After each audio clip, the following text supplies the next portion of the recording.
Hey everybody, welcome back to the Rebel Chumps channel. Yesterday, my son and me made a video about his new graflex Blade Builder's lightsaber, and I want to make a follow-up for that lightsaber and do a little bit of a comparison between the lightsaber that he quickly showed, the Corband Graflex 2.0 kit, and it's a really nice replica kit, relatively inexpensive. This one is actually just sold to somebody in America. It will be shipped out on Monday. And it's a very nice lightsaber. It's really cool, very friendly to install, etc. And overall, just a really nice lightsaber replica. I really do like these lightsabers. Corband makes some really affordable movie replicas that are not one-on-one replica, but they're very darn close. And this is a blade builder toy that I got from the toy store for my son, and you can see it has a lot of reminiscences of the actual graflex. You can see the bunny ears being these ones here. It has the red button, although the red button looks different. The beer tab. This was actually a beer tab from the 70s that is in between the button and the hilt. I believe they did that, or maybe it's not a beer tab. Maybe they just call it the beer tab. I'm not a graflex. I'm not super knowledgeable on graflex, but I do know some of the little bit of details. So I'm not gonna try to make any statements here because I'm gonna get slack for that. But overall, the length is the same as you can see. Oh, can I show that really, guys?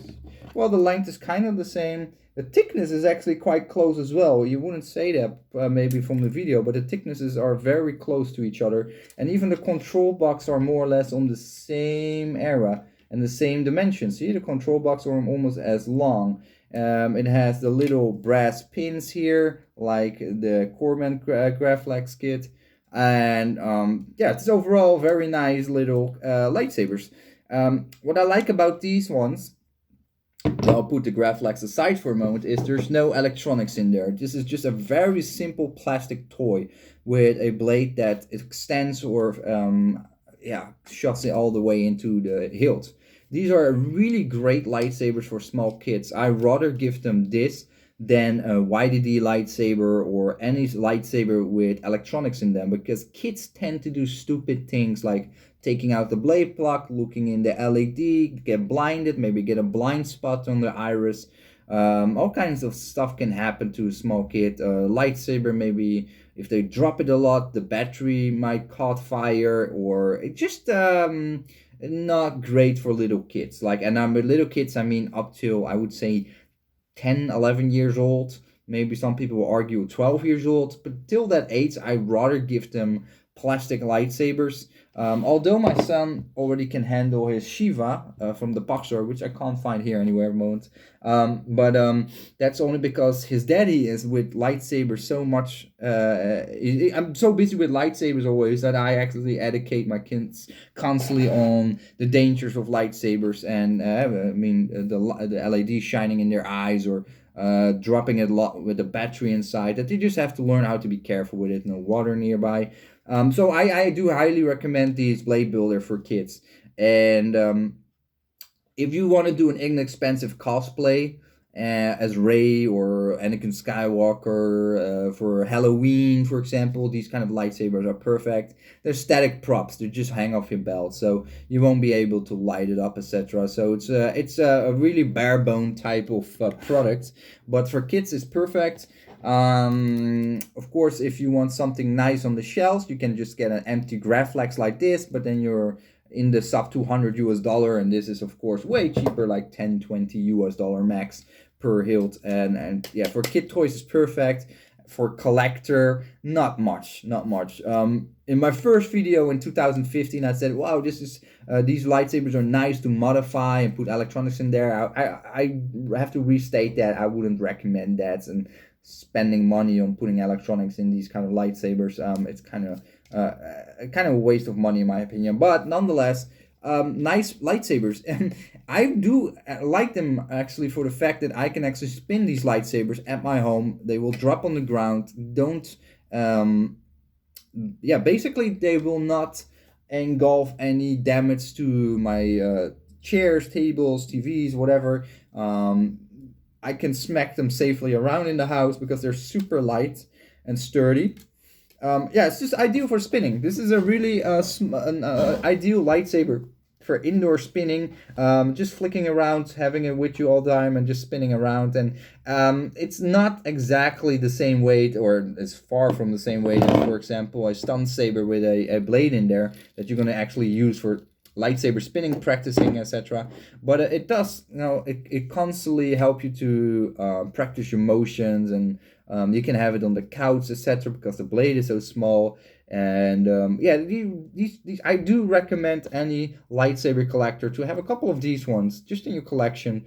Whenever you have a kid coming over to play in your house and see all your expensive lightsabers, you just say, hey, kid, here you go. You go play with this one, and they will be happy with that. Like, well, cool. They don't really. Kids have an imagination that's like unheard of, so they can completely be satisfied with playing these kind of lightsabers. So have a couple of around, because you will encounter those situations. Your aunt, your niece come and visit you, whatever, and they just want to play with some lightsabers. So yeah, it's a really cool product, and as you can see, it's not bad. It's kind of cool. It's kind of cool that this translates pretty well into a toy. Not one-to-one scale, definitely not. There's a huge price difference in them, between them, and completely different materials and whatnot. But is it worth $10? Absolutely worth the $10, no doubt. I also got the Kanan Jarrus lightsaber, and I got a bunch of other ones, but they're really cool. I do recommend them. So if you find them, just pick them up. It's not gonna harm you. It's just a couple of dollars, and yeah, you're gonna make some kids happy when they come around, or just when you smack, even if you just want to smack your friends. Let's say it's nighttime, you had a couple of drinks, your friends are over, you're gonna play some PlayStation or watch a game together, like a rugby game or soccer game, and things heat up. The guy's getting a bit drunk on it, and then you start getting a bit of a rumble. Instead of getting your altar sabers and beat the shit out of them, which is like, that's the kind of next level, you just get this one out and just whip them. Because they do leave a nice little impression on people, but they're not like overly bruising people, breaking teeth, or potentially fingers and knuckles and whatnot. So yeah, this is a cool lightsaber. Don't let it fall in your wife's hands whenever she finds out you bought an actual custom lightsaber again, and she wants something to really have something to release her anger on you, because my wife used these ones on me, and I can tell you they are effective. So yeah, keep them out of their sight whenever you have to explain the expensive lightsaber bill, and I'm not joking here. So yeah, that was my little video. Thanks for watching. If you have any questions further about the comparison video, or of course it's silliness, but it's pretty cool. If you have any questions about the Blade Builder's lightsaber or the Corband kit, let me know in the comments. Thank you for watching, and see you in the next video. Bye bye. Oh, wrong button. Push the wrong button.